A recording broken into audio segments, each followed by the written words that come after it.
Now, KEZI 9 Sports. This is a KEZI 9 News special report. In a dramatic turn of events, Chip Kelly is leaving Oregon to become the head coach of the Philadelphia Eagles. Oregon Athletic Director Rob Mullens is speaking to the media right now in the Casanova Center. Here's the live press conference with Rob Mullens discussing the departure of Chip Kelly. Appreciate everyone gathering on short notice, but obviously with the news of this morning, we've restarted our search and we're full speed ahead to find the right fit for Oregon football. We'll move as expeditiously as possible, but we do not have a specific timeline as to when we'll be complete. Obviously, we're going to follow the appropriate policies and procedures relative to the university, and we'll maintain the confidentiality of the candidates, just as we ask them to maintain confidentiality. So we won't talk specifically about any candidates, and then when we have an announcement, we'll present it to you. Last time we did this a few days ago, you expressed pleasure, I guess, in the fact that you'd been kept in the loop the whole way. It sounds like you heard about this morning. I'm going to assume Philly didn't call Chip this morning. Do you still feel like you were kept as much in the loop as you could have been? Well, I don't exactly know what the loop is. I know that you're exactly right. I got a call at 7:15 this morning from Chip, and that was the first I've heard of anything of Philly since we last talked about that he was staying. Is there any disappointment then that apparently some negotiations have been going on? Yeah, I mean, hey, it is what it is, and we're here moving forward. We're not going to worry about what happened. He made a decision that was best for him, and we wish him well. He's been great for Oregon football, and we're moving on. You said you were ecstatic. Are you now somewhat disappointed? I mean, what would describe your range of emotions? Again, I've turned the page. So I was surprised when I got the call this morning. But as a leader of this organization, my focus is on moving forward, and that's exactly what we're doing. So I'm laser focused on what's next, finding the right fit to lead Oregon football. Rob, what do you think? Oh, Rob, what is your timetable for getting this job search done? We'll move as fast as we can, but obviously, there's various steps that we have to take. I don't have a specific timeline because these things can take different twists and turns, and I'm not going to set some arbitrary date. Obviously, we're very aware of where we are in the recruiting period, the critical nature of finding the next leader. But again, we're going to be thorough. We're going to find the right person, and we'll follow all of the policies. Rob, 10 days ago, Chip was turning down 2 offers reportedly, and he was staying. He was your coach. What do you suppose in the last 10 days, or what did he tell you changed in the last 10 days? The only thing our conversation was about this morning is he relayed to me that he's thought long and hard over it the last 10 days. And in fact, it was a challenge that he always wanted to take, which I think he'd shared with you and with me, and that he wasn't sure if that opportunity would present itself again. So he felt like this was the right one at the right time. Rob, you said in the conversation earlier that Chip did meet with the team this morning at 8 o'clock. Can you share what that meeting was like and what players were in that meeting? Well, it was an all-player workout, so I didn't take attendance, but there was a lot of folks there, so I assume everyone who's here in training was there. It was the majority of the team, if not all of the team, and he just shared with them his decision. And they're very respectful, as they always are. Everybody wants what's best for Chip, and he relayed to them as I relayed to them. This has always been about the players. This is a player-driven culture and a player-driven organization, and he expressed confidence in the future. Rob, when you spoke this morning, was there any sense of, hey, you have a chance to counter an offer or anything like that, or has his mind had been made up? The decision was made when he called me. Can you relate what you'd be looking for in the next candidate? I mean, do you want somebody that runs similar offensive style? Well, yes. I mean, the offense has been successful, but that's not the only requirement. And what we want is someone who understands the culture. It is unique here, not only within our football program, but within our community. Want someone who has proven excellence, who's been around winning programs, who knows what it takes, because the expectations for this program have shifted. And we want to compete for Pac-12 championships, and we want to be in BCS bowls. And so we want someone who understands what that takes from A to Z, from recruiting to creating a culture of academic excellence, to understanding the role of that team in this department and in this community, and then, of course, on-field success. You mentioned the awareness of time of year, specifically with regards to recruiting. What steps can you take during this coaching search process to minimize any potential negative impacts on recruiting? Well, we're fortunate to have a very veteran group of coaches, and we've had great continuity. And those coaches are all on the road, and they'll continue to stay on the road. Obviously, assistant coaches are the ones who build the relationships initially with these student athletes, and our coaches will continue to do that. Rob, when you got the phone call, I guess after last week, did you feel like this was done for the year? Did you feel like did you kind of feel settled? And then when you got the phone call, did anything cross your mind as the number popped up, like uh-oh, or? When he had called me the Sunday after the Fiesta Bowl, I did think that was it, because he had been very thorough in his exploration, and he explained to me that he had been very thorough, and that he had arrived at his decision. So I thought that was the end of it. But ironically enough, someone asked me within the last couple of days, was I relieved? And I said, I'm not going to be relieved until all NFL jobs are filled. So not expecting this to happen, but in fact thinking that. When, in terms of looking for your next candidate, how much of it is going to be a national search and how much of it is going to be an in-house search? Obviously, Mark Helfrich's name keeps popping up. In terms of that, is he going to interview? Are other assistant coaches going to interview? What's the process going to be like? Well, we have a number of internal candidates. I mean, we've had a staff that's been highly successful for a long period of time. So we've got several coaches on our staff who are, who have the experience and background to be head coaches. And those that express interest will obviously talk to, because they've played a key role in our success. But we will also talk to others outside of our program.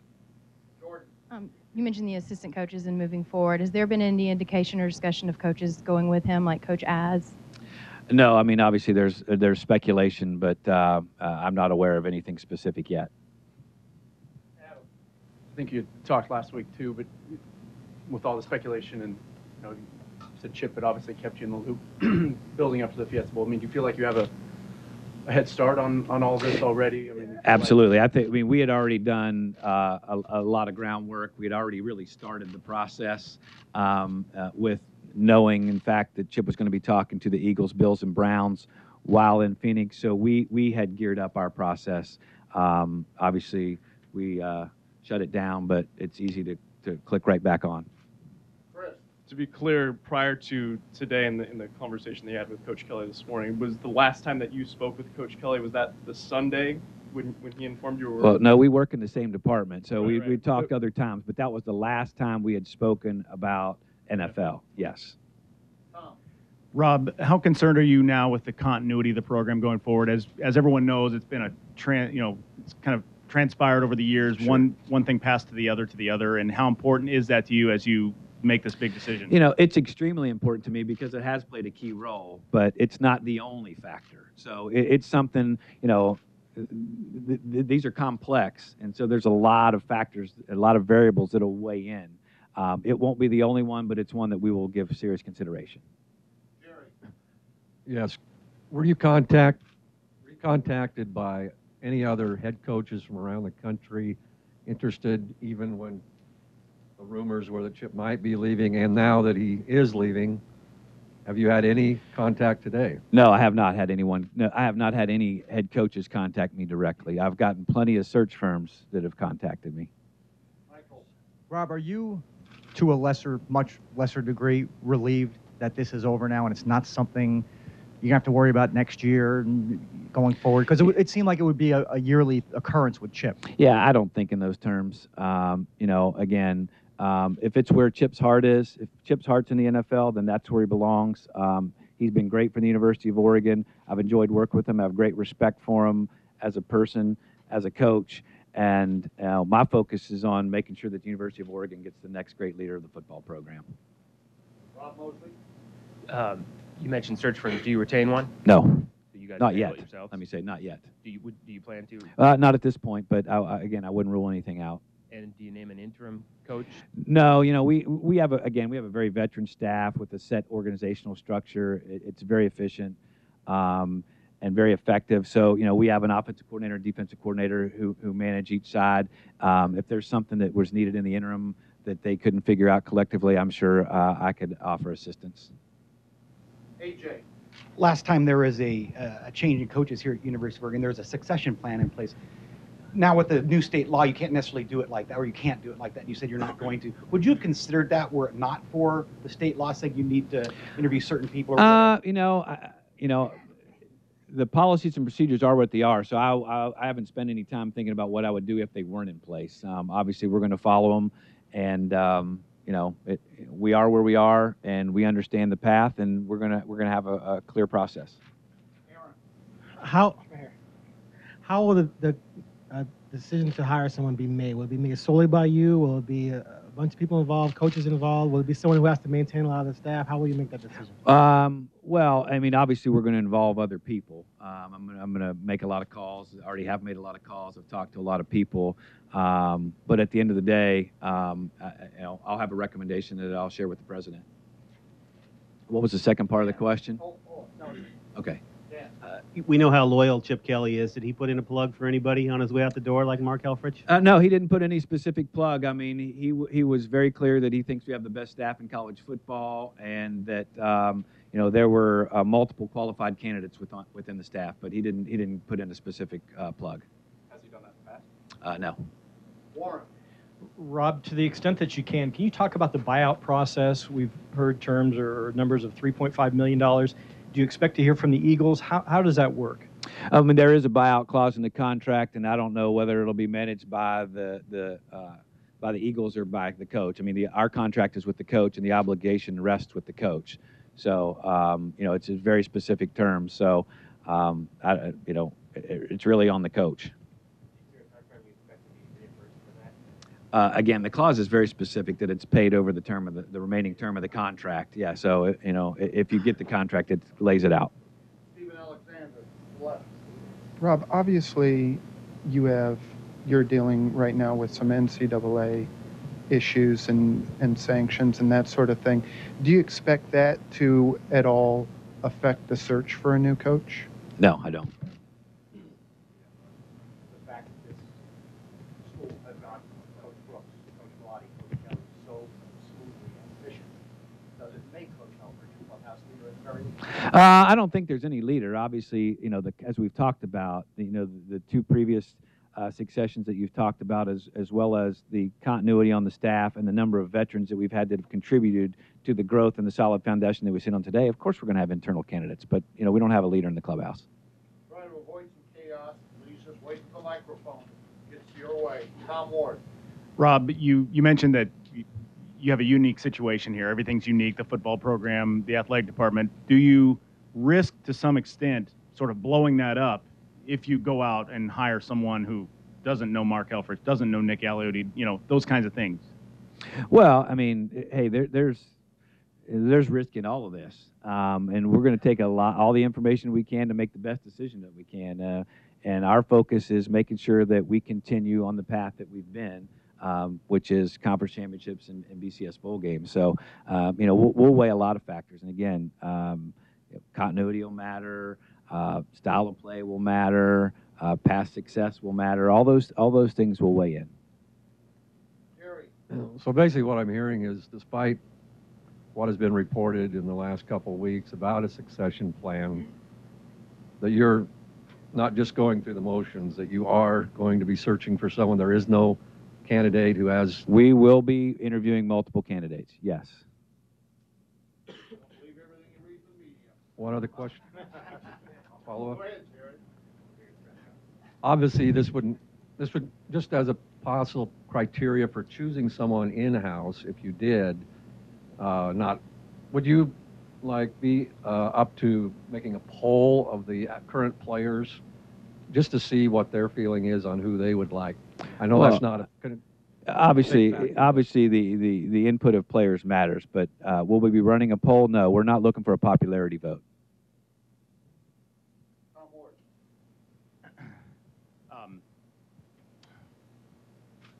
Sorry, I forgot what I was going to ask. Your popularity vote. That was pretty good. You think about it? Dan, stop us in the back there if you don't mind. Any concern about the recruiting process here, 3 weeks away from recruiting day, and what your message is to recruits out there? And I assume coaches are contacting those guys. Yeah, the timing is less than ideal, no doubt. Again, as I mentioned earlier, we're in a critical period. So, but our assistant coaches are on the road; they'll remain on the road, and the recruiting process will continue. That's why we want to move as quickly as possible to find the right leader. But we're not going to sacrifice the future of the program, just on a specific timeline. In the back, Joe. You said last week when we talked, Helfrich you'd been contacted by 2 other colleges that are interested in Mark as head coach. Do you feel like if you don't make a move on him fast, you may lose him? Well, both of those jobs are filled, so that's a possibility, always a possibility. Again, we're not going to be driven by timeline. We're going to be thorough. We're going to find the right person, the right fit for Oregon football. You mentioned that, even Dave mentioned you can't believe everything that you see in the media. Even last time when you were here, you kind of called us out a little bit about rumors and stuff like that. Do you feel now that you were misled at all a little bit throughout this whole process? No, I do not feel misled at all. I think it's, again, as I mentioned last time, I think the process is going exactly as is. And, we had a candid conversation this morning. I think he continued to, after the decision, he continued to wrestle with it. And at the end of the day, over the next 10 days, he wanted the challenge. He felt like this might be the right opportunity and this might be the last chance. I guess that being said, what is your message to Oregon fans who did think that he was going to be back? My message, Oregon fans are some of the most loyal and passionate in all of sports, and we're fortunate to have them. They've been here a very, very long time. And I'm confident, because I've heard from a number of them already, that they're very proud of where we are, and they're committed to where we're going in the future. And they trust that we'll find the right leader. Eric Elkin. When was the last time you've heard from the NCAA about possible sanctions, and how much do you envision having to talk about that with potential candidates? Again, I think we've said, feels like a million times, we have pledged our full commitment to the process, which means that we can't talk about the process. And we'll continue to do that. I don't think it'll be a significant conversation with candidates. Michael, do you feel, because you were not a part of the process previously, that this is your chance now to make probably the biggest hire you'll ever make, and possibly take the reins over something where somebody maybe else had the reins for a little while? Yeah, no, I don't feel that way at all. This is about the organization. This is not about me. Oregon football is important to the athletic department and to the university. It plays a big role in our success, our visibility. And again, I'm not going to be out there doing this all alone. I'm going to get a lot of input, a lot of opinions. But of course, it's a key hire, and of course, we take it very seriously. Rob, you talked about this morning that you had a conference call with some of the assistant coaches. Can you shed some insight on what that conversation was like, what their reaction was, maybe from Coach Aliotti, which coaches you spoke Yeah, with? well, we set up a conference call because they're all over the country. And I felt the need to make sure that we had an open dialogue. I talked to all the assistants the weekend that we got back from the Fiesta Bowl as Chip was doing the interviews in Phoenix. And, if I learned anything last year, it was that I didn't communicate well enough with the assistant coaches. They felt out of the loop. So I made a pledge at that point to them and to myself that I would keep them in the loop as best I could, knowing that some information is confidential. So we set up a conference call mid-morning, mostly so I could tell them what I knew. By the time we got to it, I think much of what I knew had already been reported. And then I wanted to make sure that I could answer any of their questions. Again, there have been an awful lot of people who've committed an awful lot to the success of this program, and they're critical, and this impacts them. This is, everybody always focuses on one person, but this has an impact on a lot of people, a lot of staff. I also met with a support staff this afternoon that works closely with football. Again, just to make sure that we get their questions answered and they know exactly what's happening. I got a question, but if I could follow up on that real quick. I guess I'm surprised. I would think you would expect that the head coach would be keeping his assistants in the loop as to what his future is because it impacts them so closely. So is that what you learned last year, that's not what happens? Well, I don't know the answer to that. All I know is that I needed to take a more active role in communicating with what I knew. I do know that after he met with the team, Chip fully intended to call all of them. So had he spoken to them by the time you? I don't know the answer to that. I didn't ask that question. If I get to my original question, then your confidence that the NCAA issues won't be a factor, and I realize you can't talk about the process, but I think that's eye-opening. I mean, does that stem from the fact that you just think a coach just won't be scared off by that no matter the situation, or is that an indication of your level of confidence that the process will play itself out? No, I think we do things the right way here. I think most people in the industry absolutely understand that, and I just have confidence that industry-wide people know what's going on here, and people are doing it the right way. For current players who may have been shocked about the news, still have additional questions, are there any resources that you brought in from the outside to kind of explain everything that's going on, or what that process, say a player wants to come and talk about what's going on with the status of the program? Well, we have a number of staff who are still here, both on the coaching staff, on the administrative support staff, and I visited with the players, laid out for them what I've shared with you today, and in fact told them I'm available anytime anybody has any input or any questions. So I will remain available to them and the staff, and they have a number of other support staff around who can help them. Rob, are you worried at all about the perception that Chip leaving now with the NCAA thing on the horizon, that's like kind of staying one step ahead of the law, so to speak? No, I don't think that was a factor in his decision.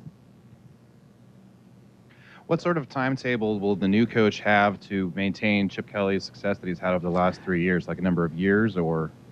Oh, I mean, we're not putting.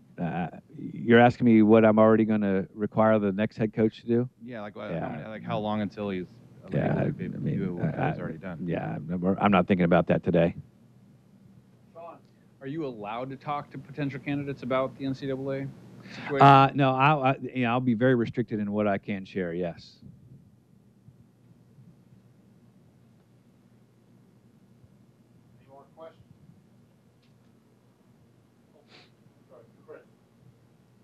When we were here the previous Monday, things seemed to be very hard and fast that Chip was staying. Now that he is announcing that he is leaving, is there any doubt in your mind that he could change his mind again, or are you under the impression that things are? There's no doubt in my mind. He's the head coach of the Philadelphia Eagles.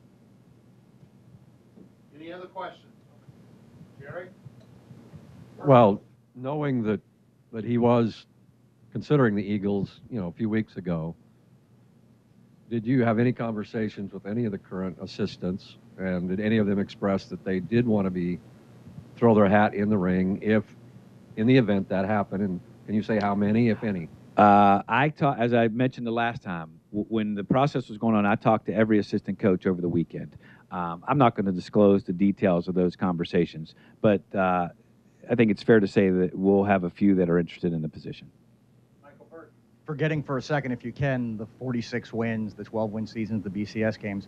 Personally, will you miss Chip? Did you, as a person? I consider him a friend. I absolutely enjoyed working with him. So, he's a great leader. I learned a lot from him. Enjoyed working with him, and obviously the results speak for themselves. So he's been great for Oregon football.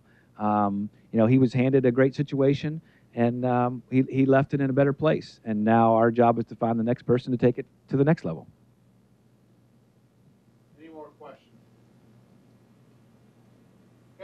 Want to thank you. Thank you. All right, bud. After we're done here, Oregon Athletic Director Rob Mullens saying that Chip Kelly called him at 7:15 this morning to tell him he was going to Philadelphia. That was the first that he had heard anything about Chip going to Philly in the past 10 days. He thought, like most Duck fans did, that Chip Kelly was staying in Eugene. Kelly then met with players and staff at the Casanova Center this morning, and what is being reported is being a very emotional meeting. This is video of Kelly leaving the Casanova Center, Oregon's football practice facility, after that meeting around 10:45 a.m., just by himself, wearing a backpack, looking really like a little kid heading off to catch the bus to go to school. Kelly then drove to the Eugene airport where a plane was waiting to take him to Philadelphia. We talked to Chip at the airport moments before he flew away to Philadelphia. You're headed to Philly? Yeah, I am. I am. It's a very difficult decision for me. It took me so long to make it just because the people here are special, and that was the challenge. Obviously, is exciting for me, but it's an exciting time. It's a sad time. Well, saying goodbye to people that you love and you respect, and I want to make sure I talked to my players and did it in the right fashion, and talked to our staff, and I feel like I did. So, Coach, you've always talked about deflecting that praise to the players because they're the ones who people talk about you because of the players. Was that the toughest part of this for you? And can you describe the timeline of how everything went down? Yeah, it was. That part was tough, and our players were awesome. The way they handle everything, they're fantastic, and I'd get moving, and they're excited too. This program's always been a next man up operation, and whether it's a coach or a player or whatever, and those guys understand that. But this program's in great shape. They've got great players in the program. This thing's always been about the players, and will always continue to be about the players. So. What was the final? I got to run though. I'm late, so I appreciate that. Okay? And how about a successor for you? What's that? Who would you see filling your shoes? They should hire anybody that's on that staff right now because it's the best staff in college football. And that was it. Chip Kelly off to be the head coach of the Philadelphia Eagles. He will have an introductory press conference tomorrow morning in Philadelphia at 10:30 Pacific time. We plan on bringing that to you live on KEZI 9. Oregon Athletic Director Rob Mullens again said that the school will now open up the coaching search. He said there is no leader in the clubhouse, so to speak, but promised a quick search. By state law, the Ducks cannot automatically promote offensive coordinator Mark Helfrich without interviewing any other candidates. It had been reported that Helfrich is the top choice. Head to KEZI.com and follow us on Twitter and Facebook for news as this story develops. And stay tuned to KEZI 9 News at 5, 6, and 6:30 for more on Chip Kelly leaving the Ducks, including player reaction. This concludes our KEZI 9 News special report. Chip Kelly leaves Oregon to become the head coach of the Philadelphia Eagles. Now back to our regularly scheduled programming.